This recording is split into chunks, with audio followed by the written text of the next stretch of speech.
Hi everyone. अगर मैं आपको कोई ऐसा तरीका बता दूं कि जिससे कि बोर्ड एग्जाम में आप 12 से 15 नंबर आसानी से हासिल कर लें, तो आपको कैसा लगेगा? आज जिस क्वेश्चन की मैं बात करने वाला हूं वो बोर्ड एग्जाम में 12 to 15 मार्क्स में पूछा जाता है और इसको हम अनसीन पैसेज कहते हैं या फिर कॉम्प्रिहेंशन के नाम से भी हम इसको जानते हैं। अपने टॉपिक को शुरू करने से पहले मैं आपको होली की बहुत बहुत शुभकामनाएं देना चाहता हूं। Wish you happy Holi. आज का हमारा टॉपिक है कॉम्प्रिहेंशन। कॉम्प्रिहेंशन, आप घबराइएगा मत, इसको हम अनसीन पैसेज भी कहते हैं। इस वर्ड को देखकर आप डरिए मत। इसका मतलब होता है कॉम्प्रीहेंड। ये बना है कॉम्प्रीहेंड से। कॉम्प्रीहेंड का मतलब होता है किसी बात को समझना।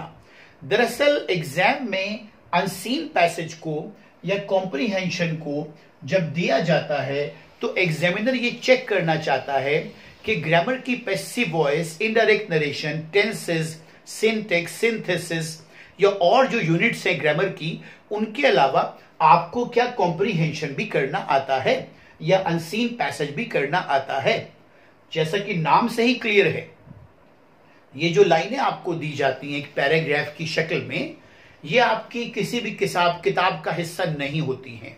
जो किताब आपकी प्रेस्क्राइब्ड होती हैं, जो क्लास में पढ़ाई जाती है, ये उन लेसन्स में से नहीं लिया जाता। ये कहीं से भी ले लिया जाता है और इसको लेने का मकसद सिर्फ ये होता है कि कुछ लाइनों को देने के बाद उसके नीचे कुछ क्वेश्चंस दिए होते हैं।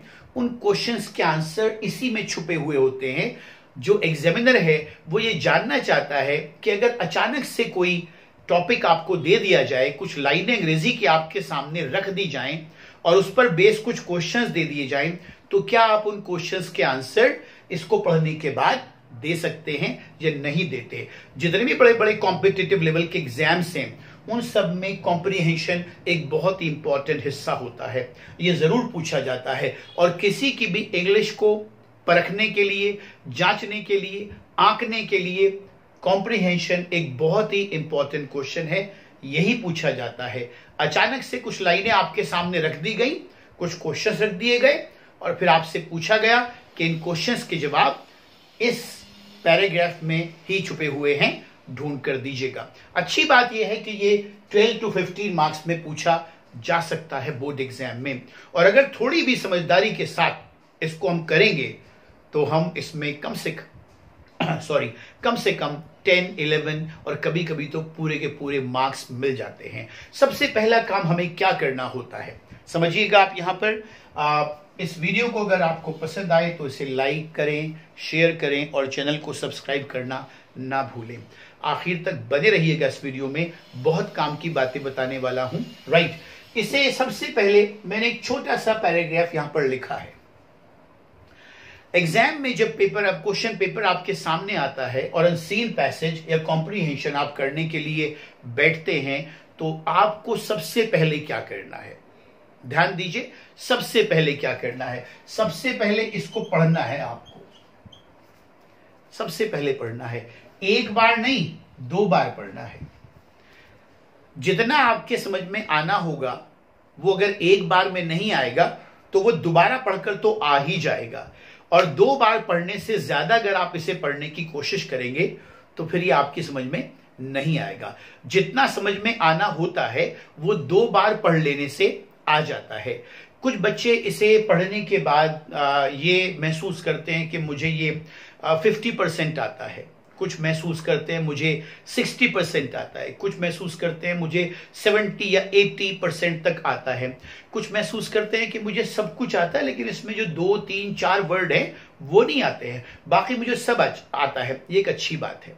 देखिए, अगर आपको 50% तक भी समझ में ये आ रहा है तो ये बड़ी अच्छी खबर है। अगर आप इसे पढ़ने के बाद 50%, 40% तक भी अगर आप इसे समझ लेते हैं तो ये बड़ी अच्छी खबर है। यानी कि यहां पर ये पॉसिबिलिटी बन जाती है कि जो सवाल आपसे पूछे जाएंगे उनके आंसर आप दे सकते हैं। राइट, इसमें किस तरह के सवाल पूछे जाते हैं, किस तरह के क्वेश्चंस पूछे जाते हैं, मैं बता दूं। एक क्वेश्चन तो होता है इसमें डायरेक्ट, डायरेक्ट इनडायरेक्ट नहीं भाई, डायरेक्ट का मतलब ये है कि जैसे ये है इसमें how is Holi celebrated in India. Holi जो है वो किस तरह मनाई जाती है। आपको ध्यान रखना है कि जिस टेंस में सवाल पूछा जाए आपको आंसर भी उसी टेंस में देना है। ये ना हो कि क्वेश्चन आ रहा है प्रेजेंट टेंस में और आपका आंसर फ्यूचर में आ रहा है या पास्ट इंडेफिनिट में आ रहा है। जिस टेंस में क्वेश्चन पूछा जाता है उसी टेंस में आपको उसका जवाब देना है। गॉट माई पॉइंट और नॉट? ओके। तो कैसे मनाई जाती है होली भारत में? देखिए यहां से पढ़िए, Holi is the festival of colours, it is celebrated with great zeal and passion in India. यहां छुपा है भाई इसका आंसर, आप यहीं से लिखेंगे Holi. Holi is celebrated in India with great zeal and passion. फिर यहां से इन इंडिया हटा देंगे आप क्योंकि वो यहां पर आ गया। फिर देख लें, Holi is celebrated with great zeal and passion in India. Holi जो है बड़े जोशो खरोश के साथ भारत में मनाई जाती है। यही पूछा भी गया था क्वेश्चन नंबर 1। ये इस तरह का क्वेश्चन एक होता है। उसके अलावा एक क्वेश्चन ये होता है कि इसका टाइटल दीजिए। 10th और 11th और 12th, 9, 10th, 11th, 12 चारों क्लासेस के लिए बड़ा इंपॉर्टेंट है। टाइटल पूछा जाता है भाई, शीर्षक क्या है? शीर्षक क्या लगा आपको? पढ़ने के बाद इस बात का अंदाजा हो जाता है कि इसका क्या शीर्षक होना चाहिए। शीर्षक क्या होता है?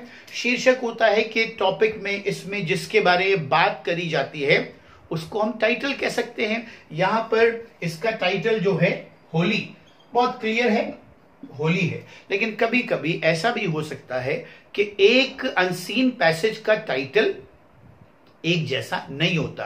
कोई इसे यहां पर तो होली लिख दिया लेकिन कभी कभी अलग अलग भी हो सकते हैं। आपका टाइटल आपके किसी और साथी से अलग भी हो सकता है, तो उसमें आप फिक्र ना करें क्योंकि एक टॉपिक के कई टाइटल हो सकते हैं। जैसे होली है, यहां पर भी हम कर सकते हैं फेस्टिवल ऑफ इंडिया। क्या कर सकते हैं? Festival of India. देखिए दो टॉपिक तो यहीं पर आ गए। तो अगर किसी और का जो टाइटल है वो आपसे अलग है तो आप इसमें परेशान ना हो कि उसने तो ये लिख दिया। कभी कभी बच्चे देख लेते हैं ना वो चक्कर ऐसे कि भाई क्या लिख रहा है दूसरा वाला।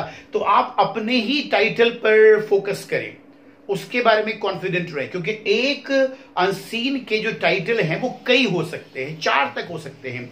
यहां होली भी हो सकता है और फेस्टिवल ऑफ इंडिया भी हो सकता है। राइट? 2 क्वेश्चन हुए। इसमें तीसरा क्वेश्चन आता है एक्सप्लेन द फ्रेज। कोई फ्रेज दे देते हैं, जैसे कि यहां पर ये फ्रेज है with great deal and passion.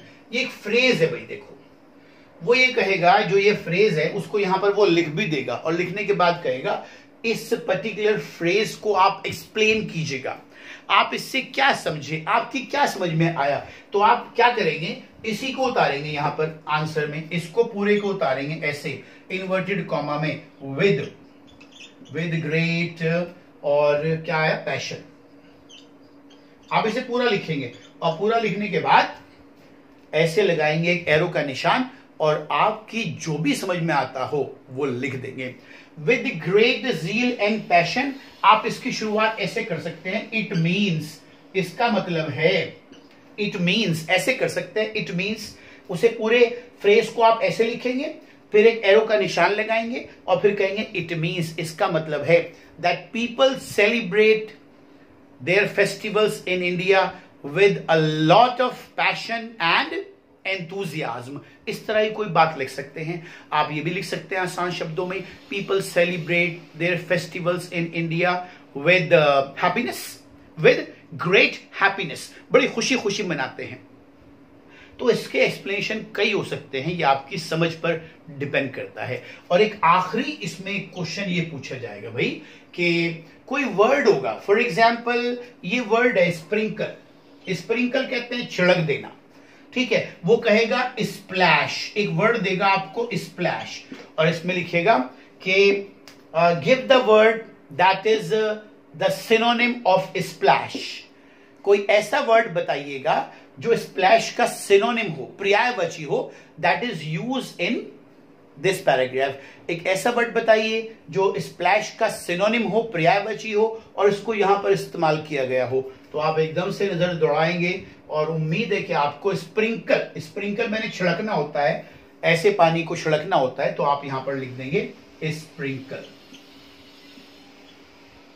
ठीक, कभी कभी वो ये भी कर सकता है कि कुछ ट्रू फॉल्स भी दे देता है, ट्रू फॉल्स 2 या 4 वो ट्रू फॉल्स देगा, तो उनको आप ट्रू फॉल्स को इसे पढ़ने के बाद बड़ी आसानी से उसका आंसर आप दे सकते हैं। अनसीन पैसेज को जैकपॉट ही कहा जाता है। अगर इसे थोड़ी समझदारी के साथ कर लिया जाता है तो हम बहुत अच्छे नंबर इसमें ले सकते हैं। इस टॉपिक को मिस मत कीजिएगा, करने की कोशिश कीजिएगा। आपको जैसा भी आता है, मैंने आपको टिप्स बता दी हैं कि क्या क्या टिप्स हैं जिनको आपको फॉलो करना है, और पूरा तरीका बता दिया। इसको छोड़ के किसी ने नहीं आना है, क्योंकि अगर आप इसमें छोड़ कर आएंगे तो आपको 0 ही मिलेगा। तो आप ऐसा ना करें, आपको जैसा भी आता है तो 12 में से या 15 में से मैक्सिमम आप 8 ले आए, 9 ले आए, 10 ले आए, या 6 ले आए, या 5 ले आए, कुछ तो मिलेगा। आपके एफर्ट करने से कुछ तो मिलेगा। एग्जाम में कभी भी किसी क्वेश्चन को छोड़कर नहीं आना चाहिए, उससे अपनी पूरी क्षमताओं के साथ, पूरी एबिलिटी के साथ करने की कोशिश करनी चाहिए, जिससे कि टीचर के लिए ये गुंजाइश बन सके कि वो आपको कुछ तो मार्क्स दे दें। Okay, thank you, bye bye, see you soon with another video.